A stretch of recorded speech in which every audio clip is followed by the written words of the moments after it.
संवत 1472 में गुजरात के दांता राज्य रामपुर में श्री वीकाजी डाबी राजपूत रहते थे। वीकाजी डाबी जोगमाया के परम भक्त थे। वीकाजी डाबी के विवाह के 10-12 वर्ष बीतने पर भी संतान सुख की प्राप्ति नहीं हुई थी, अतः निसंतान होने के कारण वे अत्यंत दुखी थे। उनकी भक्ति से प्रसन्न होकर जोगमाया ने उनको स्वप्न में दर्शन दिए और कहा, वीका तुम्हारी भक्ति पूर्ण है, वरदान मांग। वीकाजी ने स्थान प्राप्ति का वरदान मांगा। इस पर जोगमाया ने प्रसन्न होकर आशीर्वाद दिया कि मैं तुम्हारे यहाँ अवतार लेकर तुम्हारा एवं जनसाधारण का दुख दूर करोगी। विक्रम संवत 1472 भाद्रपद शुक्ल द्वितीय वार शनिवार की अशुभ प्रातःवेला में एक नवजात कन्या वीकाजी डाबी को महक तहरे भरे उद्यान में मिली, जिसका दिव्य तेज अनुपम था। वीकाजी एवं उनकी पत्नी प्रसन्न हुए एवं अपने आप को भाग्यशाली समझने लगे कि मां के कहे अनुसार वरदान वचन सिद्ध हुआ। वीकाजी को विश्वास हो गया कि मां जगदम्बा कन्या रूप में उनके घर पधारी अवतार लिया है। पति पत्नी दोनों ही कन्या का पालन पोषण करने लगे। खुशी खुशी दिन बीतने लगे। एक दिन ही कन्या जोशी जी को नामकरण करने के लिए बुलाया गया। जोशी जी ने कुंडली बनाई तो आश्चर्यचकित रह गए। उन्होंने कहा, ये कन्या साक्षात मां जगदम्बा का रूप है तथा बड़ ही प्यार से कन्या का नाम जीजी रखा। अपने पिता की भांति जीजी की भी ईश्वर भक्ति में गहरी आस्था थी। जीजी बाल्यकाल से ही प्रखर बुद्धि एवं रूप लावण्य में अद्वितीय थी। वह नित्य अपने पिता के साथ अम्बा मंदिर दर्शन हेतु जाती थी। उनकी धर्म में बड़ी रुचि थी। जीजी में असीम बुद्धिबल व तेज था। वह अपनी उम्र के बच्चों के साथ खेलती और प्रत्येक का दुख दर्द सुनकर सांत्वना देती थी। जीजी श्री माता जी के बाल्यकाल के चमत्कार बचपन में ही जीजी ने अपने चमत्कारिक व देवी स्वरूप को प्रकट करना आरंभ कर दिया था।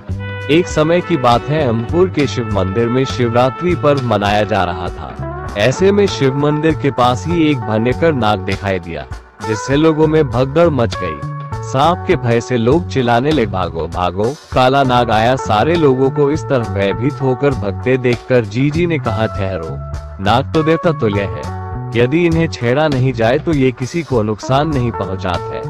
आप सब भय को छोड़कर मन में धैर्य और साहस को धारण करो। फिर जीजी ने हाथ जोड़कर नाग देवता से विनती की है कि नाग देवता आप अपने यथास्थान पर पधार कर लोगों के मन में समाये हुए भय को दूर करो, यही आपसे मेरी प्रार्थना है। जीजी की वाणी में दिव्य मिठास, जादुई अशाकृति व श्रद्धा थी। जीजी की विनती सुनकर नाग देवता अपने यथास्थान की ओर लौटते हुए एकदम अदृश्य हो गए। सभी लोग जीजी के धैर्य, साहस और चमत्कार की मुक्तकट से प्रशंसा करने लगे और जीजी के पास जाकर नमन करके चमत्कार की चर्चा करते हुए अपने अपने घरों को लौट गए। जीजी के नित्य नए चमत्कार लोगों के मन में यह विश्वास पैदा करने लगा कि ये बालिका कोई साधारण बालिका न होकर माँ दुर्गा का ही साक्षात अवतार है। स्त्री पुरुष जीजी को श्रद्धा पूर्वक नमन करने लगे। वर्षा ऋतु का मौसम था। अचानक रामपुर में खबर फैली कि एक बैल आपे से बाहर होकर पागल की भांति भागा दौड़ा आ रहा है तथा लोगों की जान लेने पर उतारू है। वह पागल बना लोगों पर झपट रहा था। रामपुर में भय का वातावरण छा गया। भयभीत लोगों ने अपने घरों के दरवाजे बंद कर दिए। ऐसे विपत्ति के समय में जीजी कैसे चुप रह सकती थी। लोगों के लाख मना करने पर अभी बैल को काबू करने के लिए निडर होकर उसके पास गई। जीजी की दिव्य दृष्टि का तेज एवं हाथों में ऐसा चमत्कार था कि बैल को छूते ही वह शांत हो गया और सिर झुकाकर अपने रास्ते पर चल पड़ा। उपस्थित जन समुदाय जीजी की वाह वाह करने लगे। जीजी तो प्रेम, स्नेह, दया और संतोष की प्रतिमूर्ति थी। इस कारण क्रूर व हिंस्र जीव भी उनके वश में थे। बाल्यकाल में जीजी के ऐसे चमत्कार देखकर लोग नमन करने लगे तथा उनके चमत्कारों की बातें सर्वत्र फैलने लगी। जीजी ने आजीवन ब्रह्मचर्य रहने का दृढ़ संकल्प किया था। जीजी श्री माता जी का बादशाह को चमत्कार जीजी के अद्वितीय रूप एवं लावण्य की चर्चा मांडूक मंडल के बादशाह महमूद खिलजी के कानों तक पहुंची। जीजी की प्रशंसा सुनकर मन ही मन उसने जीजी से विवाह करने का निश्चय किया। उसने अपने कनीजों को जीजी को देखने के लिए भेजा। कनीजों ने आकर जीजी के रूप और लावण्य की बादशाह के समक्ष भूरी भूरी प्रशंसा की, जिससे बादशाह जीजी को पाने के लिए और ज्यादा आतुर एवं बेचैन हो गया। बादशाह ने शीघ्र बीकाजी डाबी को मांडू बुलवाया और बोले, बीका, मुझे तेरी जीजी पसंद है, मैं उससे ब्याह करना चाहता हूँ। बीकाजी मन ही मन क्रोध से लाल हो गए, पर मजबूर थे। उन्होंने बादशाह से कहा, मगर जीजी ने तो आजीवन ब्रह्मचर्य रहने का दृढ़ संकल्प ले रखा है, वह आपके साथ शादी कैसे करेगी। तब बादशाह ने गरज कर बीकाजी से कहा, बीका, तुम अपनी औकात भूल रहे हो, तुम्हें मालूम नहीं हम मांडू के बादशाह हैं, पता है तुम्हें, तुम्हारे इनकार का मतलब तुम्हारे परिवार का सर्वनाश। बादशाह की धमकी भरे शब्द सुनकर बीकाजी डर के मारे थर थर कांपने लगे। लाचार होकर बीकाजी ने बादशाह से कहा, एक बार मुझे जीजी को पूछने का अवसर दो, बाद में आप चाहे जैसा करना। मुरझाए चेहरे, चिंता में द्रवे, डगमगाते कदम एवं आंसू भरी आंखों जब बीकाजी की पत्नी ने देखा तो वे भी गहरी चिंता में डूब गई। साहस कर पति से पूछा, पतिदेव, आप पर ऐसी कौन सी विपत्ति आ पड़ी है जिसके कारण आपकी यह हालत हो गई है। तब बीकाजी ने कहा, मांडू के बादशाह ने जीजी से विवाह का प्रस्ताव भेजा है। मैं धर्म की रक्षा के खातिर आखिरी दम तक लड़ूंगा, भले ही माता पिता लाख छिपारे, परंतु जगदम्बा स्वरूप जीजी को वर्तमान तो क्या भूत भविष्य अनहोनी सब कांपता था। फिर भी अनजान बनकर माता एवं पिता से उनकी चिंता का कारण पूछा। तब बीकाजी ने बादशाह का प्रस्ताव कर सुनाया, पर तो जीजी बोली, इसमें चिंता की क्या बात है पिताजी, मैं तो इसी दिन के इंतजार में थी। आप तुरंत बादशाह को विवाह की तैयारियां करने संदेश भिजवाए, परंतु मेरी शर्त बता देना कि विवाह हिंदू रीति रिवाज से ही होगा और वस्त्र आभूषण शाही हरम से न भिजवाए। बादशाह ने जीजी का शर्त सहित प्रस्ताव सुना तो फूला न समाया। वो जोर शोर से विवाह की तैयारियां करने लगा। बीकाजी ने जीजी से विवाह की तैयारियां के बारे में पूछा। जीजी ने कहा, पिताजी, आप चिंता न करें, मेरे लिए एकांत जगह पर मात्र एक कुटिया बना दें, बाद में सारी व्यवस्था मां जगदम्बा अपने आप कर देंगी।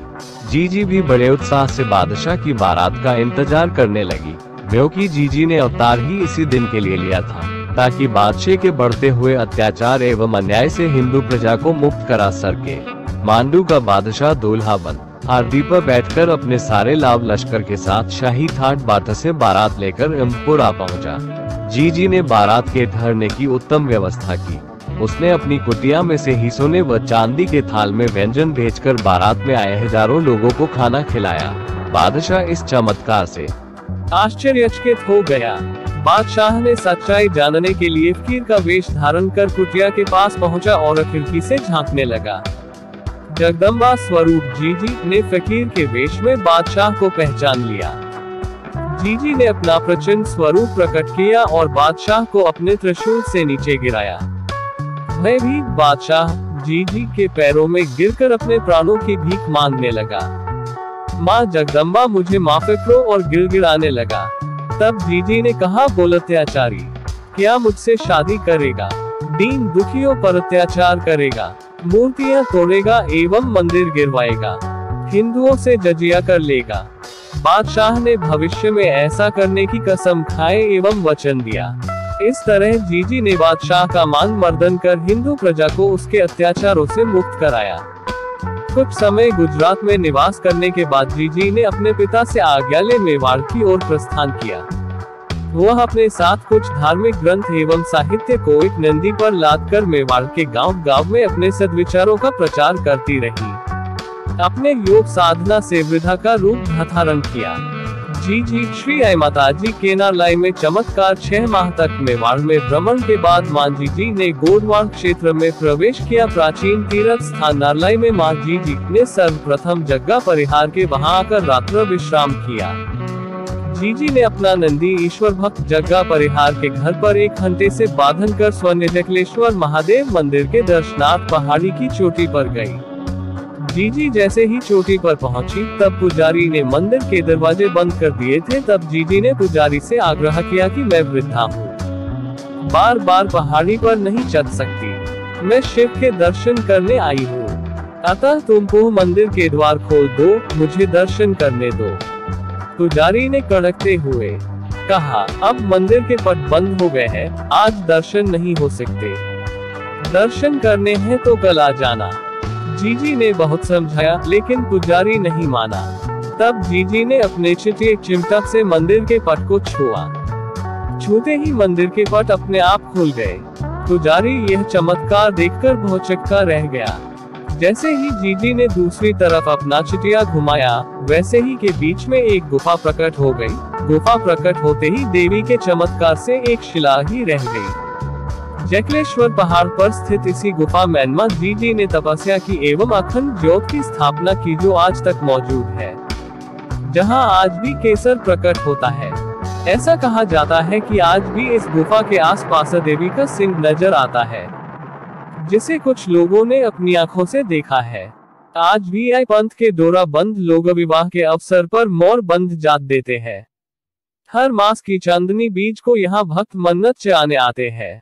इस पावन स्थल पर प्रतिवर्ष भाद्रपद बीज को विशाल मेला लगता है। श्री आई माता के इस मंदिर के लिए सीरवी समाज एवं सभी धर्मों के लोगों में अटूट श्रद्धा एवं आस्था दिनों दिन बढ़ रही है।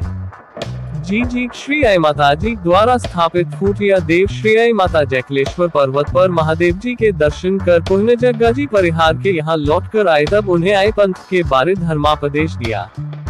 जग्गा परिहार के घर पर मां ने अपना नंदी जिस खूंटे से बांधा था, वह भी साधारण खूंटा नरकर चमत्कारी खूंटे में एक हो गया। शताब्दियां बीत जाने के पश्चात जगाजी परिहार का परिवार काफी बड़ा हो गया, तो परिवार वालों ने इस घर का बंटवारा करने का तय किया।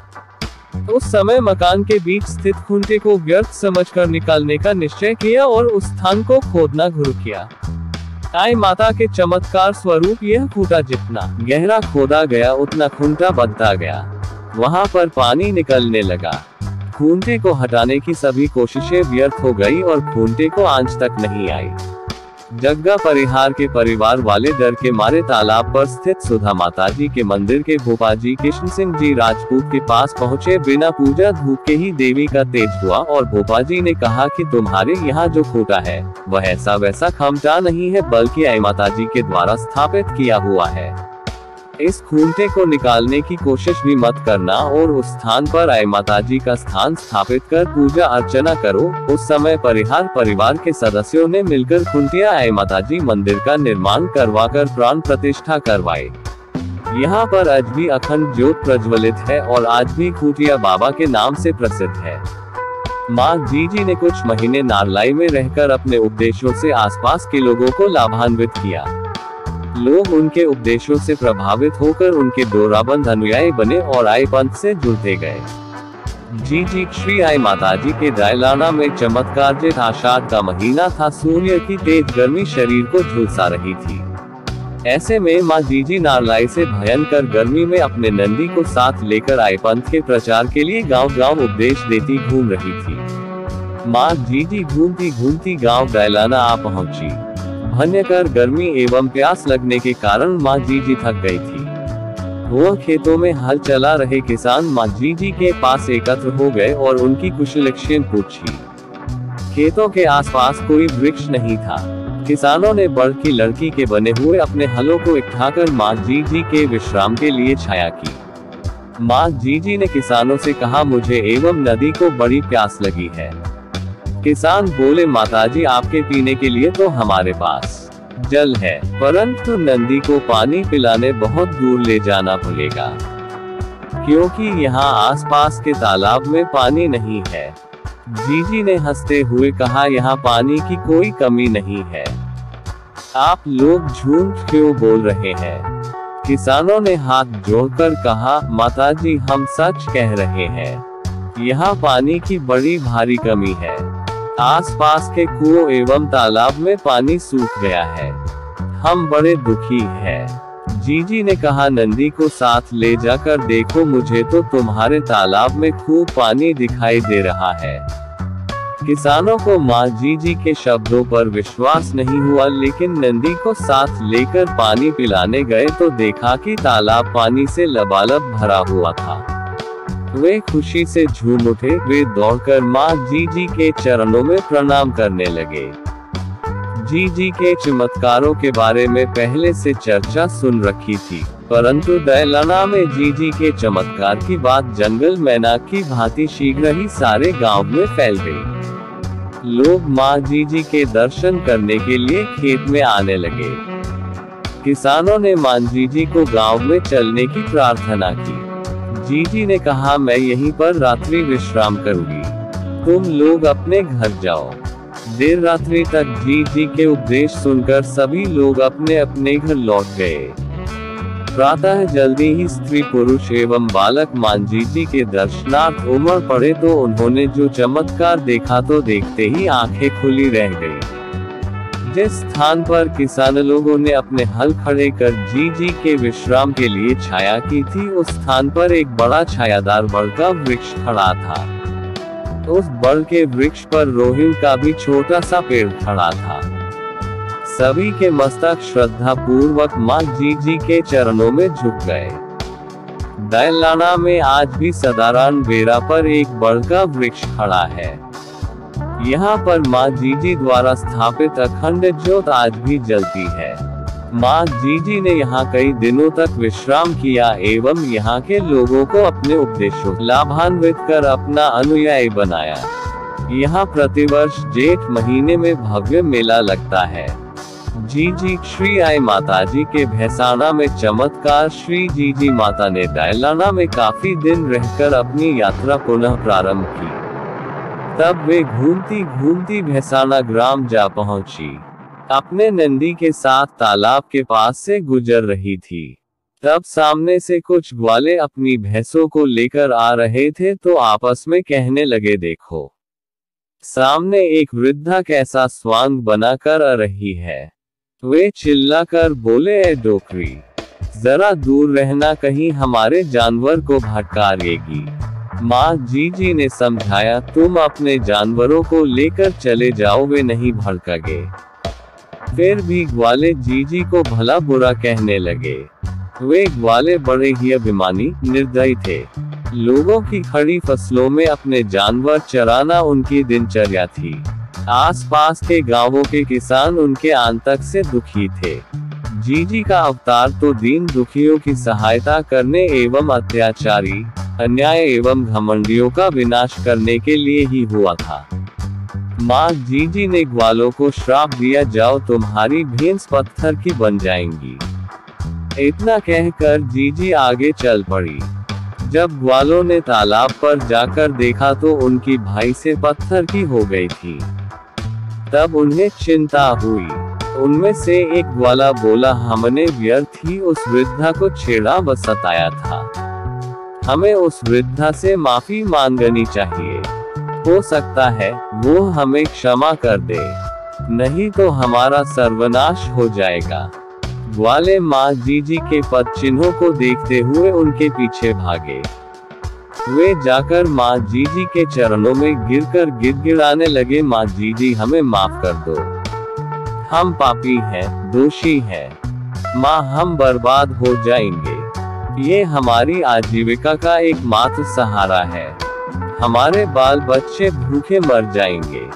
दया करो मां जीजी ने उन्हें समझाया, कभी घमंड मत करो, कभी भी अबला, वृद्धा और जानवरों को मत सताओ।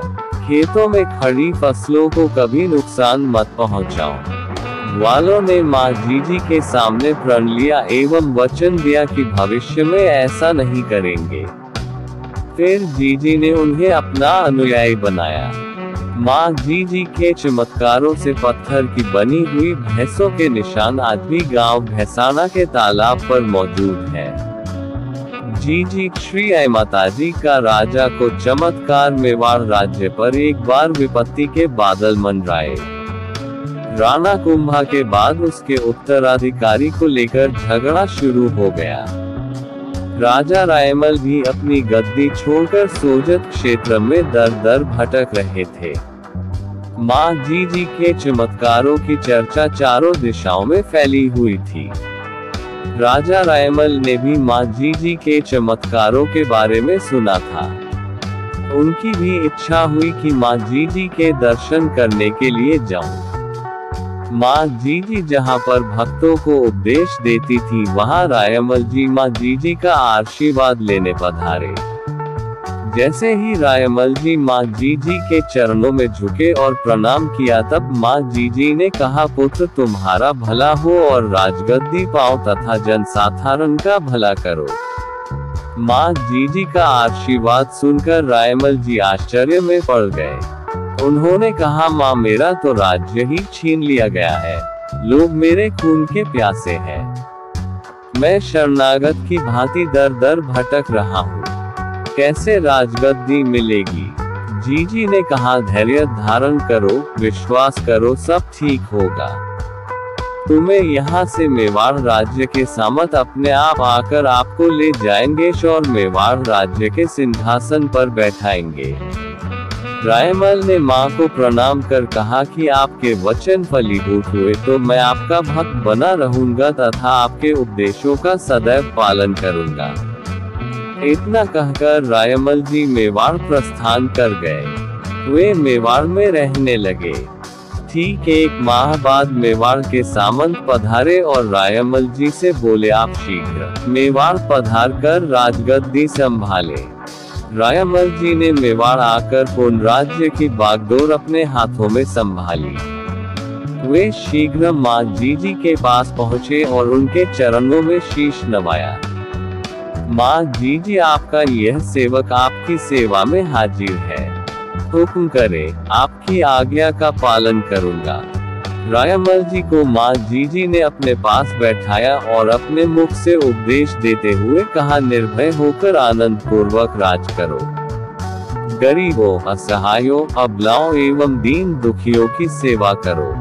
किसानों की मदद करो, झूठ कभी मत बोलो। माता पिता की सेवा करो, यह मेरी सेवा है।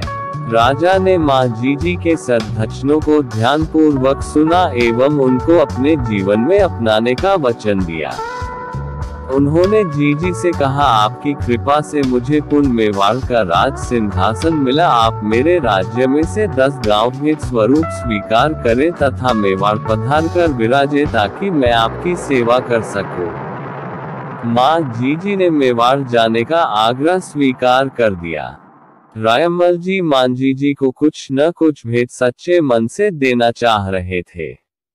मेवाड़ राज्य की सीमा में डायलाना ग्राम, जहां पर माँ जीजी ने बड़ प्रकट कर अखंड ज्योत की स्थापना की थी।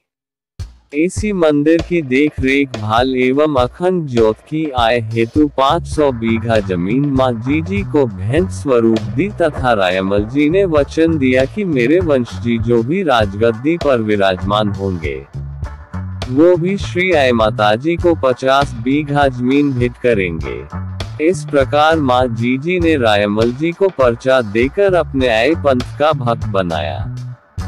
जीजी श्री आई माताजी का जीत पाल का चमत्कार। माँ जीजी ने सभी जगह अपना दिव्य चमत्कार देते हुए बिलोजी सिरवी बिलावास को मुंह मांगा, जिससे आई माता सिरवी की कुल देवी बनी। वरदान देकर आगे भ्रमण करती हुई पतालियावास आए, जहां पर सिरवी जाति के लोग बड़ी संख्या में रहते थे। पतालियावास के आसपास छोटी मोटी पहाड़ियां के साथ बालू जमीन होने के कारण वर्षा के पानी के साथ मिट्टी बह जाने से भूमि पथरीली और बंजर हो गई थी। किसान अपने खेतों के चारों तरफ मेड़ बनाते थे, लेकिन वर्षा से उनका प्रयास पल भर में ही बेकार हो जाता था। माँ जीजी ने किसानों का अनुरोध स्वीकार करते हुए रात्रि विश्राम किया। किसानों ने अपना दुख माँ जीजी को सुनाया। माँ जीजी ने उनकी बात सुनकर किसानों को धैर्य दिलाया। दंतकथा के अनुसार माँ जीजी उबड़ खाबड़ रास्ते से अपने नंदी के साथ आए तो उनकी मोजड़ी में रेत आ गई थी। एक किसान भक्त ने मोजड़ी में भरी हुई रेत को झाड़ा तो सुबह वहां पर लंबी सी पाल बन गई। अचानक बनी पाल देखकर किसान खुशी से नाच उठे। माँ जीजी के आशीर्वाद से यहाँ पानी की कोई समस्या नहीं रही। जीजी पाल के अवशेष आज भी विद्यमान है। माँ जीजी के इस दिव्य चमत्कार को आज भी लोग श्रद्धा से नमन करते हैं। जीजी श्री आई माताजी का बेरा बड़ा अरठ पर किसानों को चमत्कार। बिलाड़ा से लगभग 1 किलोमीटर दूर पश्चिम दिशा में बेरा बड़ा अरठ के किसानों ने माताजी से निवेदन किया कि माँ जीजी आपकी आज्ञा हो तो हम इस बार बेरा बड़ा अरठ पर ज्वार बोना चाहते हैं। किसानों का विनम्र निवेदन सुनकर मां जीजी ने हर्षित मन से कहा, किसानों भाइयों, खेतों में बीज बोने की शुभ बेला आषाढ़ सुदी बीज शनिवार को प्रातः काल है। अतः आप सब अपने अपने हल व बैलों को लेकर बेरा बड़ा अरठ पर आ जाना और 100 बीघा जमीन की एक बार जुताई करके ज्वार बोना। समस्त बैलों के लिए चारा, किसान भाइयों के लिए भरपेट भोजन एवं अच्छे बीज की व्यवस्था मैं स्वयं करूंगी। माताजी के आदेशानुसार किसान अपने अपने हल व बैलों सहित आषाढ़ सुदी बीज शनिवार को प्रातः काल बेरा बड़ा अरठ पर पहुंचकर मां जीजी के आदेशानुसार 100 बीघा जमीन पर हल चलाकर अच्छी जुताई की। किसानों ने मां जीजी को एक छिबोलिया में सांगरी का साग व रोटियां, मुठूठी भर ज्वार और एक चारे का पुला लेकर आते हुए देखा। कुछ किसानों ने मां जीजी का मजाक बनाना शुरू किया तो कुछ अचंभित हुए। मां जीजी ने कहा, आप सब अपनी अपनी झोलियां लेकर मेरे पास आओ और ज्वार का बीज ले लो।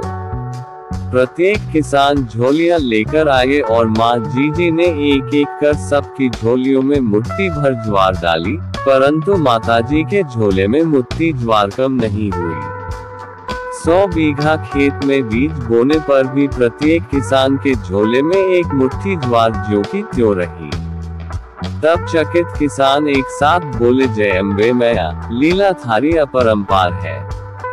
मां जीजी ने कहा, अपने झोले की एक मुट्ठी ज्वार को आप सब अपने घरों के धान के कोठार में डाल देना। सबके घरों में धान के भंडार भरे रहेंगे और कभी भी धान की कमी नहीं होगी।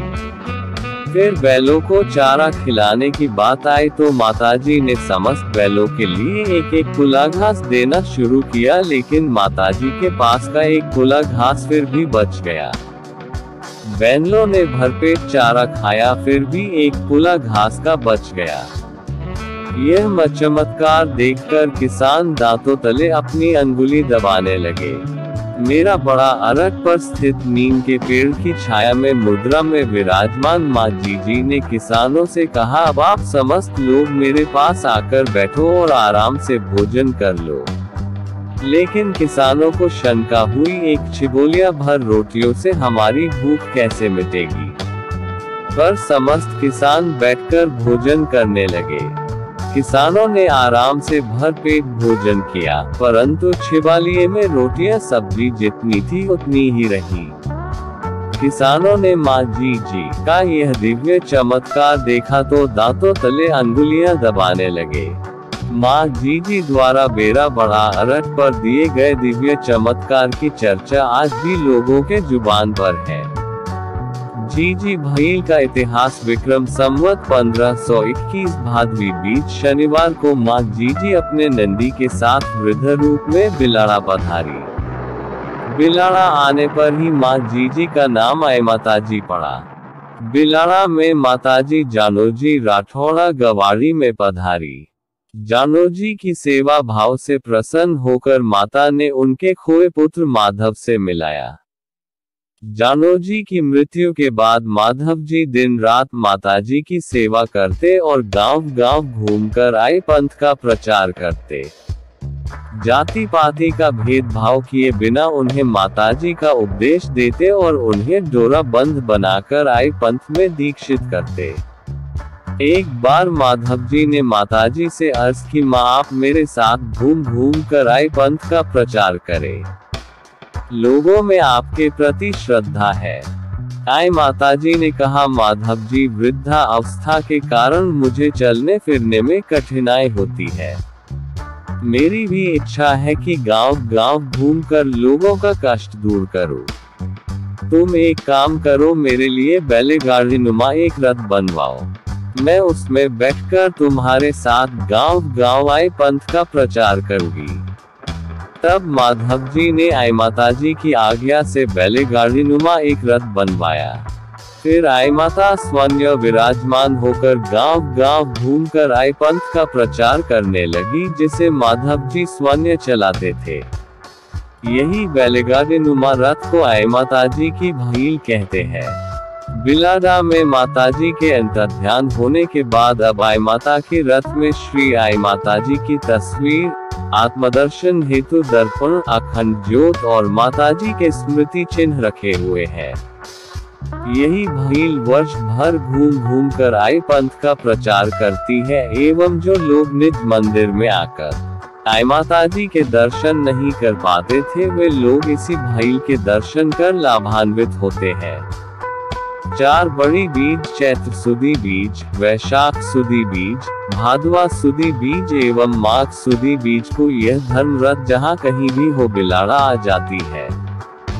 जीजी ने सोचा अब अन्नता ध्यान होने का समय आ गया है। माई जी ने दीन दुखियों के दैक दर्द दूर करने के लिए अवतार लिया था। यह कार्य लगभग पूर्ण हो चुका था तो माताजी ने अंतर्ध्यान होने का मन बना लिया।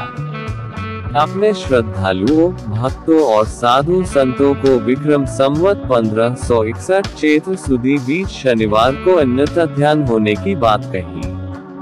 आखिर वह दिन आ गया जब अपने हजारों भक्तों को अपना अंतिम उपदेश सुनाकर कहा कि मैं अंतर्ध्यान होने जा रही हूँ। आप 7 दिन तक कोठरी मत खोलना। तब उपस्थित श्रद्धालु भक्तों और साधु संतों ने माताजी से प्रार्थना की कि माताजी आपके दर्शन के बिना तो हम और हमारे बच्चे अन्न जल तक ग्रहण नहीं करते हैं। अतः 7 दिन तक हम और हमारे बच्चे आपके बिना अन्न जल के कैसे रहेंगे। तब माताजी ने कहा आप लोग दीवान गोविंद दास जी को ही मेरा रूप समझना। इनके दर्शन को मेरे दर्शन तुल्य समझना। प्रातः काल मुट्ठी भर अनाज चढ़ाना जिसे मेरी पूजा समझना। रोटी बनाते समय पहली रोटी को मेरी गादी के आगे प्रसाद स्वरूप चढ़ाना। ऐसा करने से आपके सारे मनोरथ पूर्ण होंगे। दूसरों के बहकावे में मत आना। जो मेरी बेल बांधे रखेगा, मेरे बताए आई पंथ के 11 नियमों का पालन करेगा और मेरा ध्यान करने वाले को कभी भी कोई विपत्ति नहीं आएगी। मैं हर पल हर क्षण उसके साथ रहूंगी। इस प्रकार अपनी बात कहकर आई माताजी ने अपने साल के किवाड़ बंद कर दिए। ये अमृतवाणी श्री आई माता के अंतिम उपदेश ही नहीं अपितु माँ जगदम्बा के वचन सिद्ध थे, जिसका पालन करने पर हर प्रकार की विपत्ति से बचा जा सकता है। सभी भक्त गण साल के बाहर श्री आई माता की भक्ति भावना में लीन थे। सभी को 7 दिनों का इंतजार था। वे माँ आई जी के वियोग से परम दुखी थे। लोग आपस में तरह तरह की बातें करने लगे। बार बार गोविंद दास जी से साल के किवाड़ खोलने का आग्रह कर रहे थे। 4 दिन बीतने के बाद आखिर 5वें दिन लोगों का धैर्य टूट गया। माँ आई माता के वचनों की परवाह किए बगैर गोविंद दास जी पर किवाड़ खोलने के लिए दबाव डालना शुरू किया। गोविंद दास जी ने समझाया माँ आई माता ने 7 दिन तक किवाड़ नहीं खोलने का आदेश दिया है और 7 दिन बाद मैं इसी गादी पर मिलूंगी कहा है, इसलिए यह उचित नहीं है। आखिर लोगों ने उनकी बात न मानते हुए 5वें दिन ही कोठरी के किवाड़ खोल दिए। जैसे ही साल के द्वार खोले लोगों ने एक प्रज्वलित ज्योत को आकाश की ओर जाते हुए देखा। गादी पर आई माता का भगवा चोला, मुजरी, ग्रंथ, 5 नारियल व माला ही मिली। श्री आई माता अन्नता ध्यान हो गई थी। यह देखकर लोगों को भारी दैख हुआ। गोविंद दास जी ने सबको समझाया होनी को कौन टाल सकता है, अब पछताने से क्या होगा। आपने आई माता का कहना न मानकर 5वें दिन ही कोठरी का दरवाजा खुलवा दिया। अब आप लोग रोने एवं पछताने की बजाय सच्चे मन से श्री आई माता के बताए नियमों का स्मरण कर सदैव पालन करो। वो सदैव हमारे साथ रहेगी। आई पंथ के कुछ विचार जो आपके जीवन में उपयोगी साबित होते हैं। जीजी श्री आई माता जी द्वारा बताए गए नियम एवं उपदेश के इन नियमों का पालन करेगा, वो मेरा अनन्य भक्त होगा और मैं सदैव उसके साथ रहूंगा। 01 किसी भी धर्म की निंदा मत करना। 02 चोरी चारी जीव हिंसा मत करना।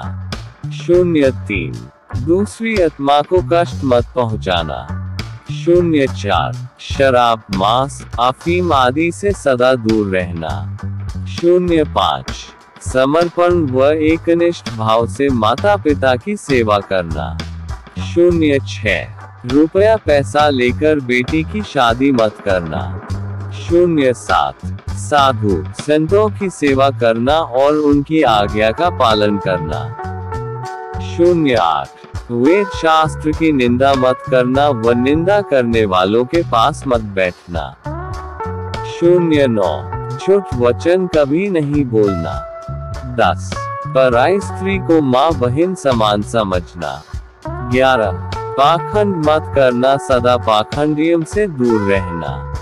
12 किसी से ब्याज पर धन मत लेना। 13 प्रातः उठकर धरती माता को 3 बार प्रणाम करना। 14 परोपकार करना व सदाचार का पालन करना। 15 जुआ कभी भी नहीं खेलना।